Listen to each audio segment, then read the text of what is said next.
Assalamualaikum warahmatullahi wabarakatuh.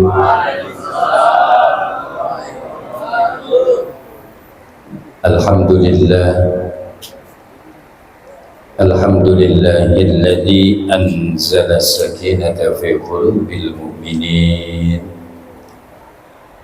Asyhadu an la ilaha illallah wa asyhadu anna sayyidana wa nabiyyana Muhammadan abduhu wa rasuluh la nabiyya wa la rasula ba'dah. Allahumma salli wa sallim wa barik wa karrim wa majid wa azim ala sayyidina wa habibina wa syafi'ina wa maulana Muhammadin. Rabbi israh li sadri wa yassir li amri wahlul 'uqdatam min lisani yafqahu qawli. Hadratul mukarramin, para alimil ulama, para asatiz, para masyayikh, para hujjaj, para tuan guru, tokoh masyarakat. Saya yakin hadir di tengah-tengah kita ini orang-orang yang dimuliakan Allah Subhanahu wa ta'ala.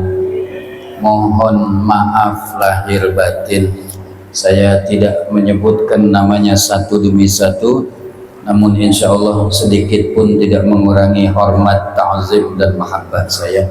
Kita doakan guru-guru kita yang hadir pada malam hari ini, Allah panjangkan umurnya, berkah kehidupannya, amin ya rabbal.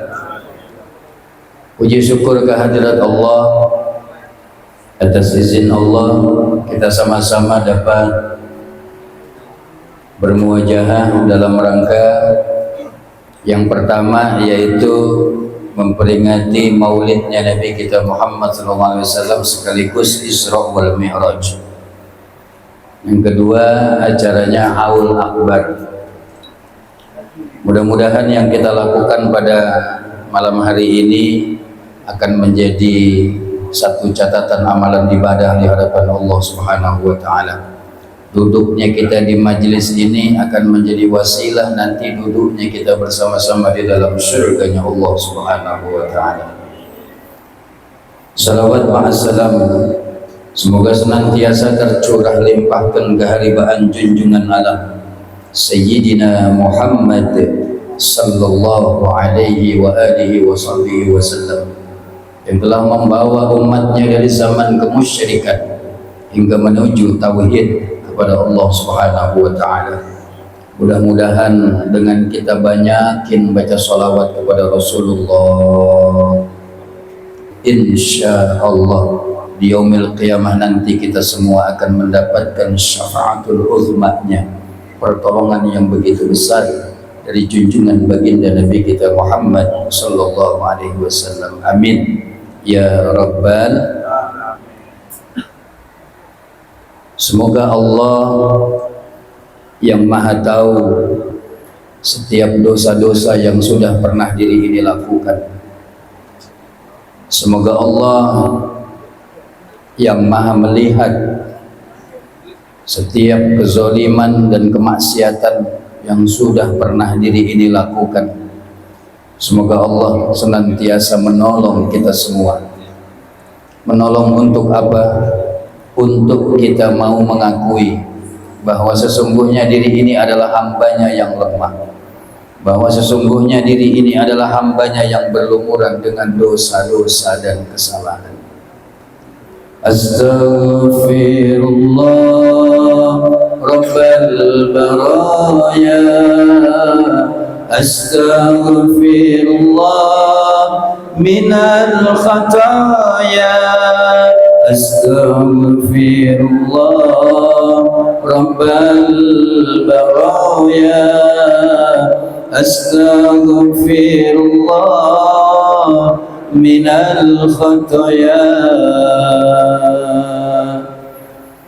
Diri ini banyak salah, diri ini banyak dosa. Betul Pak? Pak? Assalamualaikum.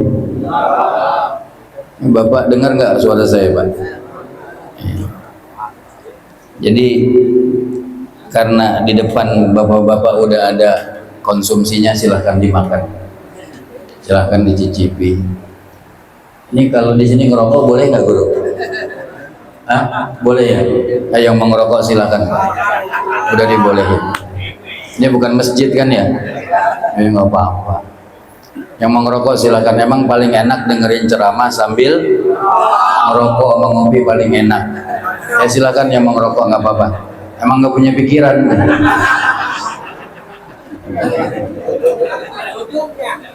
Tenang, bahasa ngerokok juga Pak.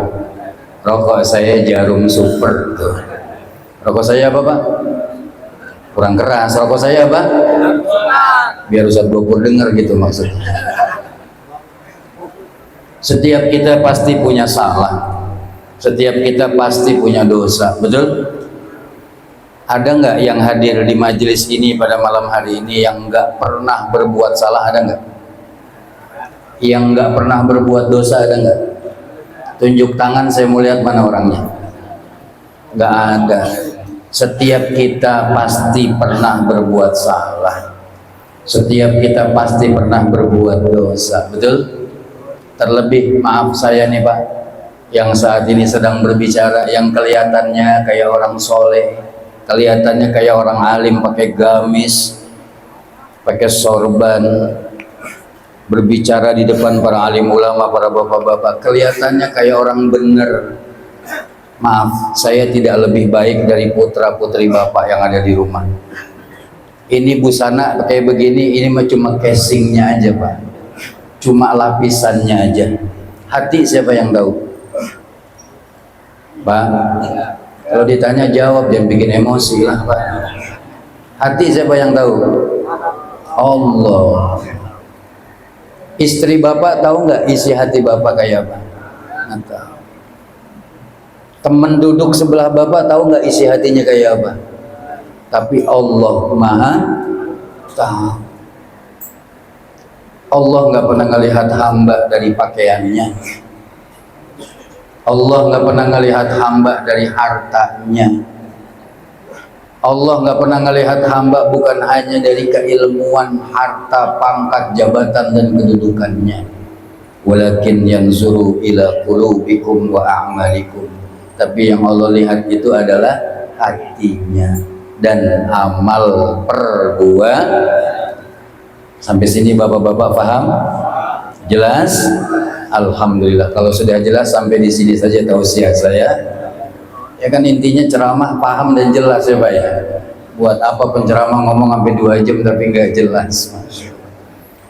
Saya mohon izin kepada teman guru yang ada di belakang saya. Saya golil adab ini.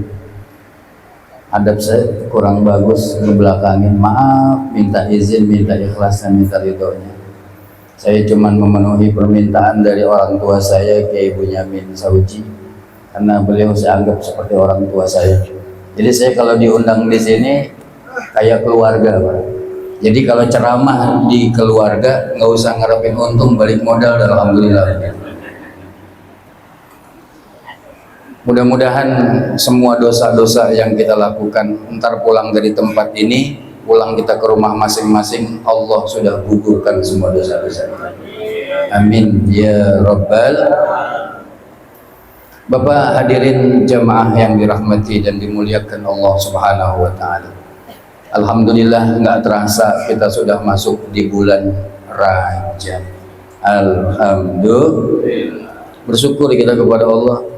Tahun ini masih Allah kasih kesempatan kepada kita untuk bisa berjumpa dengan bulan Rajab, bulan yang dimuliakan Allah Subhanahu wa Ta'ala. Kalau kita mau lihat Pak, teman-teman kita, saudara kita, berapa banyak yang udah gugur, nggak bisa lagi ketemu bulan Rajab. Rajab apa Rajab? Hah? Rajab apa Rajab? Orang Betawi kalau nyebut Rajab. Ya Allah, alhamdulillah. Maka Rasulullah dalam sebuah hadis mengatakan, Inna Rajab syahrullah. Sesungguhnya Rajab itu adalah bulannya Allah. Udah mulai itu tambah doa kita seperti yang beliau tadi baca, suaranya begitu indah ya. Doa bulan Rajab, Allahumma barik lana fima razaqtana, Allahumma barik lana fi Rajab wa ballighna Ramadana wa hassil, biar keras, Allahumma barik lana wa sya'bana wa ballighna Ramadana wa hassil. Satu kali lagi, Allahumma barik lana wa sya'bana wa ballighna Ramadana wa hassil maqasidana. Allahumma barik lana, ya Allah berkahi kami fi Rajab, di bulan Rajab ini dan nanti di bulan Sya'ban, wa ballighna Ramadan, dan sampaikan kami pada bulan suci Ramadan. Nah itu doanya tuh. Amalan di bulan Rajab ini ulama-ulama kita nganjurin, jadi karena Rajab ini adalah bulannya Allah, maka amalannya adalah memperbanyak membaca istighfar. Istighfar Rajab, Rabbighfirli warhamni wa tub alayya, Rabbighfirli warhamni wa tub alayya, dibaca 70 habis subuh, 70 habis maghrib. Jadi pagi 70, sore 70. Rabbighfirli warhamni wa tub alayya. Gitu. Jadi begitu habis salam, assalamualaikum warahmatullahi, assalamualaikum warahmatullahi, langsung baca itu 70 kali. Nanti lanjutkan pakai wiridan yang lainnya.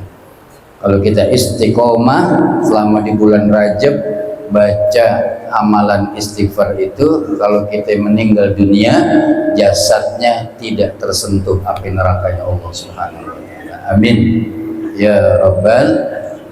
Dan ulama-ulama kita mengatakan bahwasanya Rajab ini adalah persiapan kita untuk masuk bulan Ramadan. Kan ada hadis Nabi mengatakan, man fariha bidukhuli Ramadan harramallahu jasadahu 'alan niran. Barang siapa yang bahasa orang, ini Pejaten ya, Pejaten Pasar Minggu, masih banyak orang Betawi sini. Yang orang Betawi angkat tangan. Yang orang Betawi angkat tangan. Ini banyak Jawa di sini ya. Orang Betawi bilang ya, barang siapa yang girang hatinya, senang hatinya dengan hadirnya bulan suci Ramadan, maka Allah haramkan jasadnya tersentuh api neraka. Girangnya dari mulai bulan Rajab, persiapannya dari mulai bulan persiapannya. Maka ulama-ulama kita, guru-guru kita mengatakan bahwasanya Rajab ini adalah bulan pembersihan kita punya jasad, badan kita ini, dari ujung rambut sampai ujung kaki. Tuh, dibersihin dosa-dosanya. Kalau di kepala ini pikiran kita, otak kita yang ngeres tuh dibersihin tuh. Kan badan kita banyak kotorannya, bener nggak Pak? Kotoran kepala namanya apa? Hah? Kotoran pala namanya apa? Ketombe. Di kuping kita ada kotoran, namanya tuh yang jawab congek saya betul jorok. Di mata kita ada kotoran, namanya, itu teman saya ada tuh Pak, daerah Pamulang tuh, dia kalau bersihin kuping dia nggak ada cotton bud, dia pakai obeng kembang tuh Pak. Itu kotoran zohir. Tapi kotoran daripada batin jasad kita ini, pikiran sering mikirin sesuatu yang jelek-jelek. Kotoran mata sering ngelihat sesuatu yang diharamkan Allah. Ini kan bapak-bapak punya handphone semua nih, betul nggak? Punya handphone semua nggak? Coba saya mau tanya, yang di dalam handphonenya ada aplikasi Al-Quran 30 juz, angkat tangan. Yang ada aplikasi Quran 30 juz, angkat tangan. Di dalam handphonenya 1, 2, 3, 4. Ini dari 1000 orang cuma 4 orang yang punya nih. Sekarang saya mau tanya lagi, yang di dalam handphonenya ada aplikasi Toktak, angkat tangan ayo. Hampir semua punya, guru. Sekarang kiai, kita kalau mau berbuat dosa nggak mesti keluar rumah, bener nggak? Cukup di dalam kamar bisa nggak lihat dosa? Lewat apa? Hah? Ini namanya setan, gepeng. Semuanya ada di sini, kiai. Maka handphone ini bisa mendatangkan pahala yang bakal nganterin kita ke dalam surga. Dari handphone ini juga bisa nganterin berbuah dosa yang bakal nganterin kita ke dalam. Mana handphone yang bisa berbuah pahala yang bakal nganterin kita ke dalam surga? Tuh di dalam handphonenya ada aplikasi Al-Quran 30 juz. Di dalam handphonenya ada aplikasi Maulid Ad-Dibai, Audia Ulami, Sarofal Anam. Di dalam handphonenya bahkan ada aplikasi Tafsir Jalalain. Itu aplikasi-aplikasi yang bisa berbuah pahala yang bakal nganterin kita ke dalam surga. Pun sebaliknya, dari handphone ini bisa berbuah dosa yang bisa nganterin kita ke dalam neraka. Pertanyaannya, dari handphone ini lebih banyak manfaat apa mudarat? Assalamualaikum.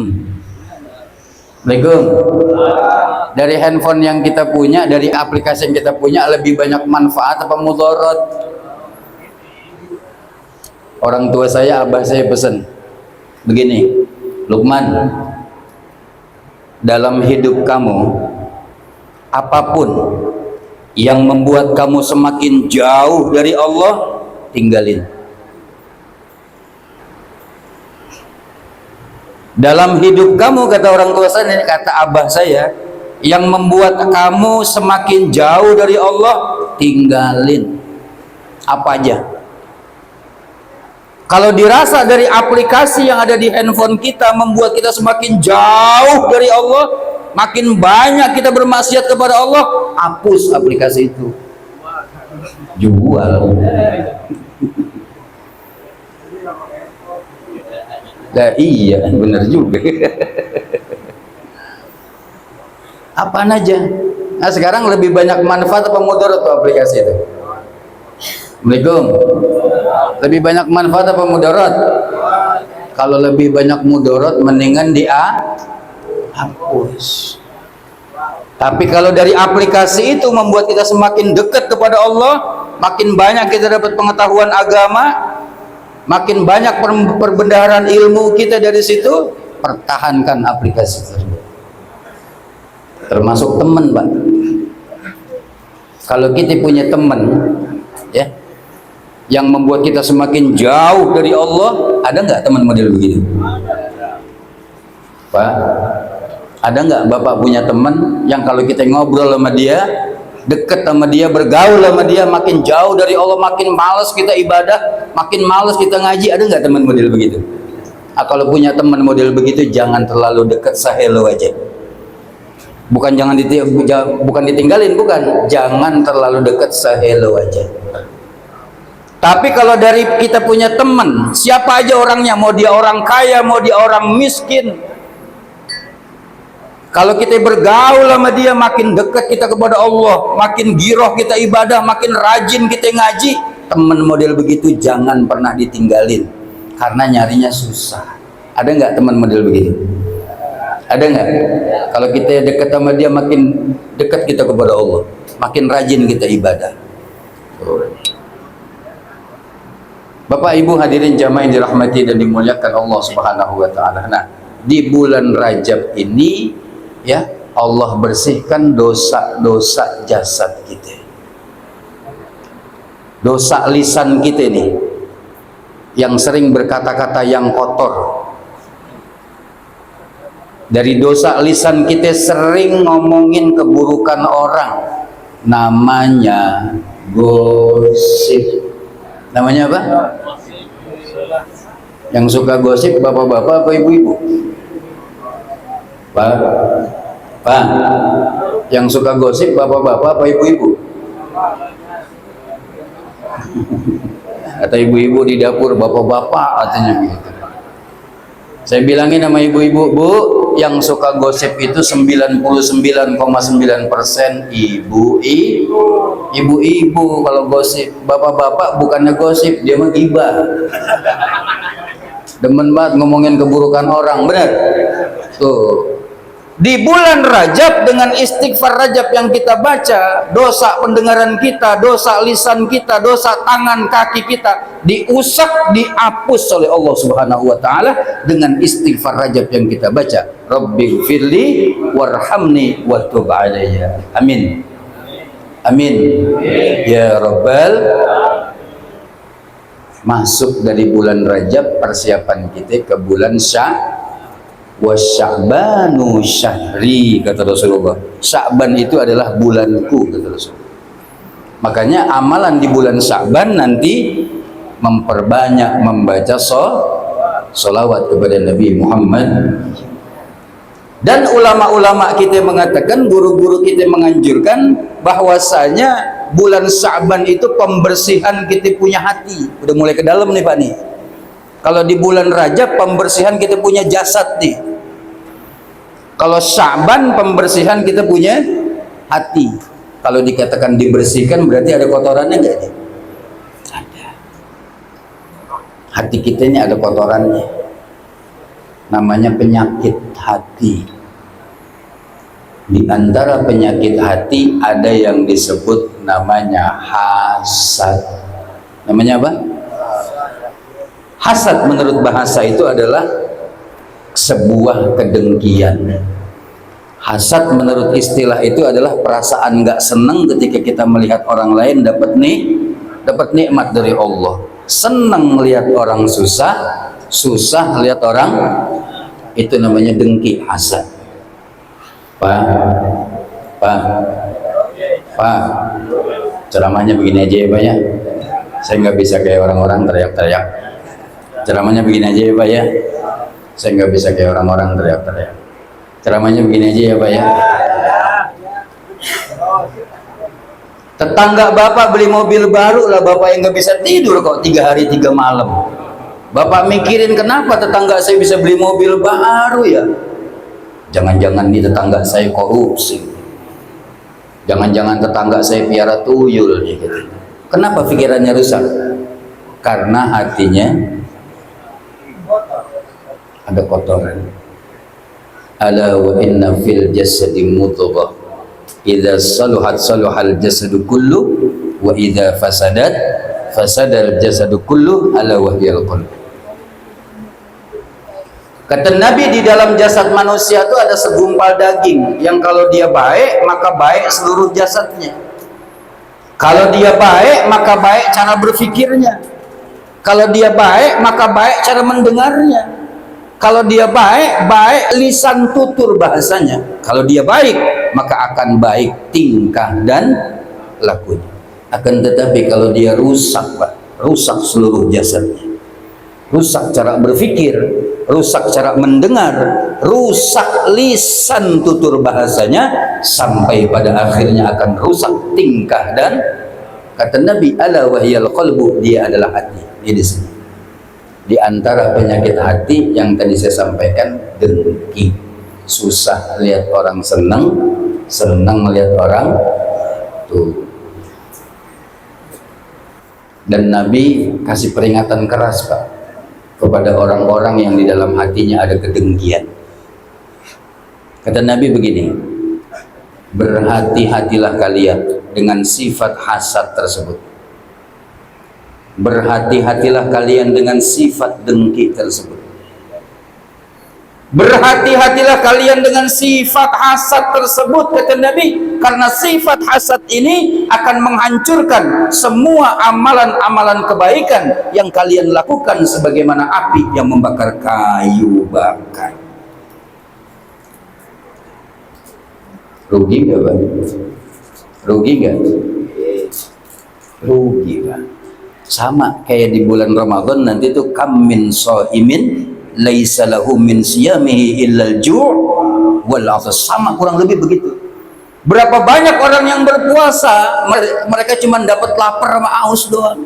Loh kok bisa Ramadan itu bulan yang mulia, amalannya amalan mulia, kok bisa orang cuma dapat lapar sama haus? Oh ternyata dia ketika berpuasa nggak menahan pandangannya dari sesuatu yang diharamkan Allah. Ketika dia berpuasa menahan lapar, dia nggak tahan matanya yang ngelihat sesuatu yang diharamkan Allah.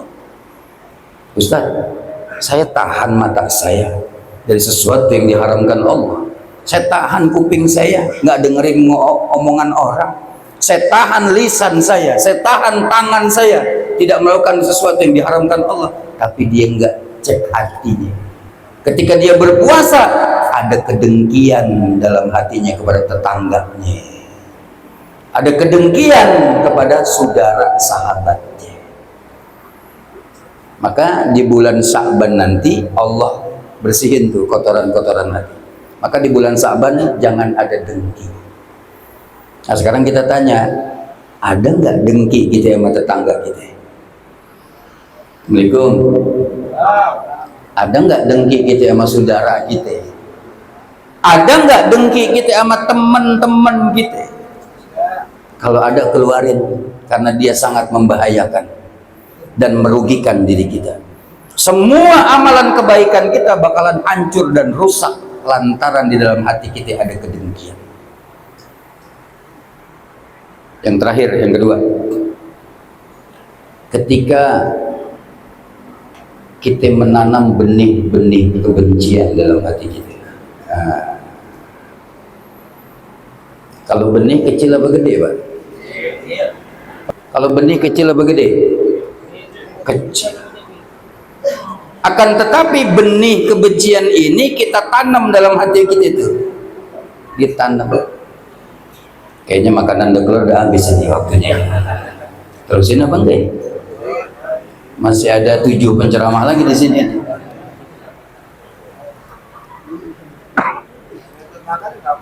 Iya.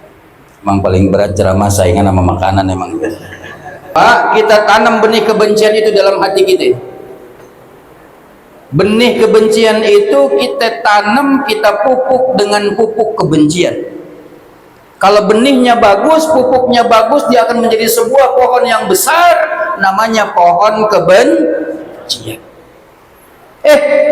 Itu pohon kebencian berbuah dengan buah yang banyak, namanya buah kebencian.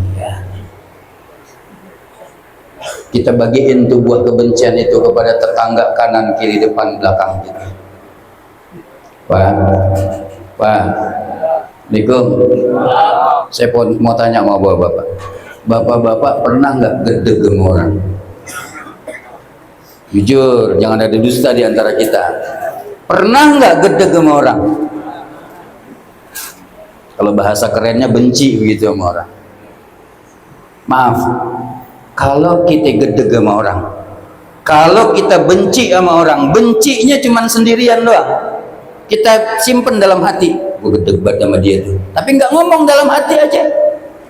Itu tidak terlalu berbahaya dan tidak terlalu bermasalah. Walaupun sebetulnya gedeg benci sama orang bermasalah dan berbahaya, akan tetapi sangat berbahaya, akan sangat bermasalah ketika kita gedeg sama orang, ketika kita benci sama orang, ngajak orang. Itu yang sangat berbahaya dan bermasalah. Kita bagikan buah-buah kebencian itu kepada tetangga kanan, kiri, depan, belakang kita. Kita bagikan buah-buah kebencian itu kepada saudara, sahabat kita. Nggak cukup sampai di situ, Pak, zaman sekarang. Kita bagikan buah-buah kebencian itu lewat sosial media, di Facebook, di Instagram, di Twitter, bahkan di semua grup-grup WhatsApp. Apa yang kita katakan? Mari kita benci berjamaah sama dia. Na'udzubillah min. Ini jelas bukan ajaran Sayyidina Muhammad sallallahu alaihi wasallam. Ajaran Rasulullah itu menebar cinta dan kasih. Maaf lahir batin, kalau kita mau buka sejarah kehidupan Nabi, sirah nabawiyah, kita tidak akan pernah menemukan satu riwayat pun yang menyebutkan Rasulullah menghina siapapun. Kita nggak akan pernah menemukan itu. Kita nggak akan pernah menemukan dalam sirah nabawiyah, sejarah kehidupan Nabi, ada orang yang hatinya tersakiti dengan lisan Sayyidina Muhammad SAW. Tuh, dengki, benci, bahaya dan merugikan kita. Kita ambil perumpamaan yang sederhana, Pak. Kalau di rumah tangga kita ada istri, betul Pak? Yang punya bini angkat tangan. Yang punya bini aja. Yang punya bini angkat tangan. Yang nggak angkat tangan berarti menganggap bininya udah kagak ada. Ayo. Nah, ini banyak duda di sini ya. Sekali lagi saya tanya, yang punya istri angkat tangannya. Oh, ini kudu diancam Pak. Di rumah tangga kita Pak, ada suami, ada istri, ada anak-anak. Kalau seandainya suami, istri, anak-anak satu keluarga itu saling dengki, saling benci, apa yang bakal terjadi sama rumah tangga ini? Perceraian bakal terjadi, betul? Kita ambil skup yang lebih luas lagi Pak. Ini kampung apa namanya? Pejaten. Daerah Pejaten. Bapak-bapaknya, ibu-ibunya, anak mudanya, sampai anak kecilnya saling dengki, saling benci di Pejaten ini. Apa yang bakal terjadi sama Pejaten? Kacau nggak ini kampung? Isinya saling dengki, saling benci. Sekarang kita ambil skup yang lebih luas lagi Pak. Bangsa dan negara yang kita cintai ini, bangsa Indonesia. Kalau seandainya dari Sabang sampai Merauke Pak, seluruh rakyat Indonesia, bapak-bapaknya, ibu-ibunya, anak mudanya sampai anak kecilnya, semua rakyat Indonesia saling dengki, saling benci, saling hujat satu sama lain, apa yang bakal terjadi sama bangsa Indonesia? Hancur gak negara? Hancur. Ini yang udah hampir terjadi dan sudah terjadi. Bahkan di kalangan ulama itu sendiri saling hujat, saling hina, saling menjatuhkan, betul? Ini yang sudah terjadi. Kita mau diadu domba Pak, mau dipecah belah. Ingat, jangan sampai kita mau diadu domba. Kalau urusan lagu, Ustadz Iwan ntar nulisin adu domba, lagu paling jago beliau. Tuh, namanya dengki, benci. Nah, di bulan Sya'ban nanti nggak boleh ada dengki dalam hati kita, nggak boleh ada benci dalam hati kita, mesti dibersihin. Karena kita mau menuju wa ballighna Ramadan. Allah sampaikan kita pada bulan suci Ramadan. Ketika di bulan suci Ramadan, semua dosa diusap oleh Allah Subhanahu wa taala, dihapuskan. Dan fadilah keutamanya luar biasa di bulan Ramadan itu.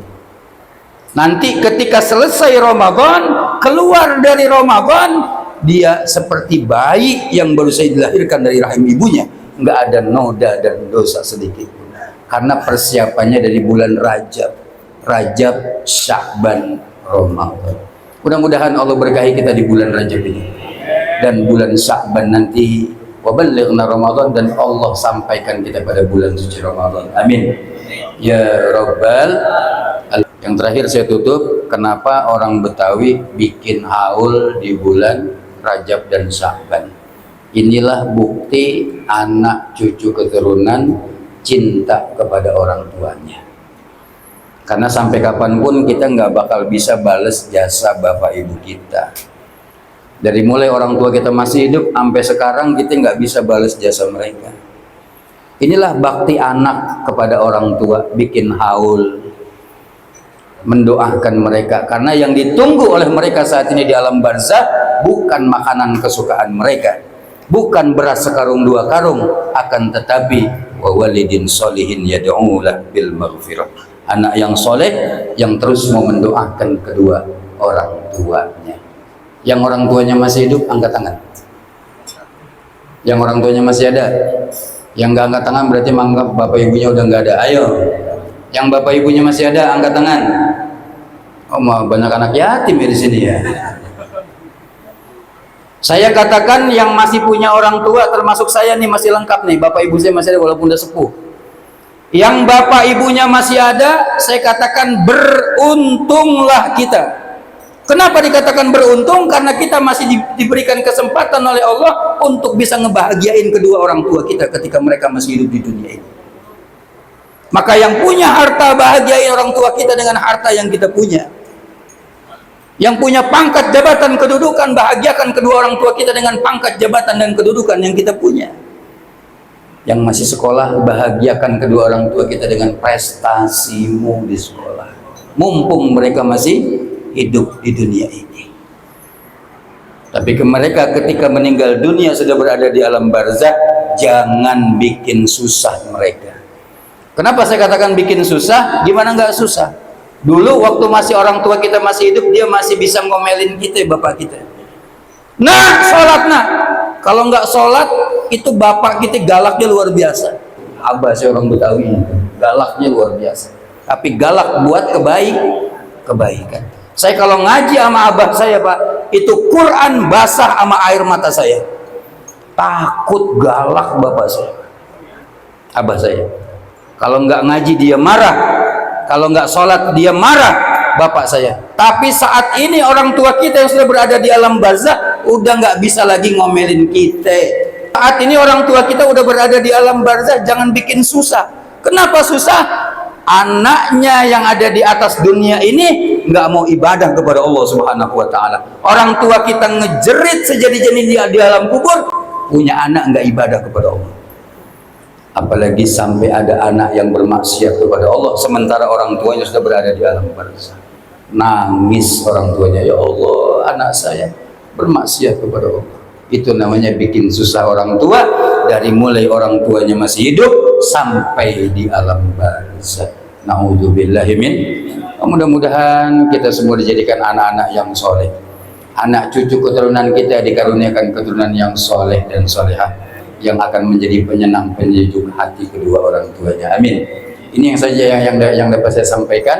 Masih banyak guru-guru saya di sini. Mudah-mudahan ada manfaatnya.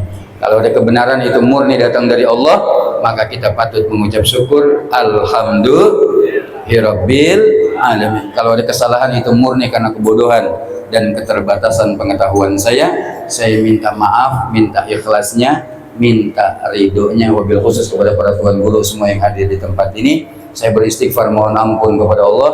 Mudah-mudahan ntar pulang dari tempat ini, mudah-mudahan Allah sudah gugurkan semua dosa-dosa kita. Aku qouli hadza astaghfirullahaladzim li wa lakum, tsumma assalamu alaikum warahmatullahi taala wabarakatuh.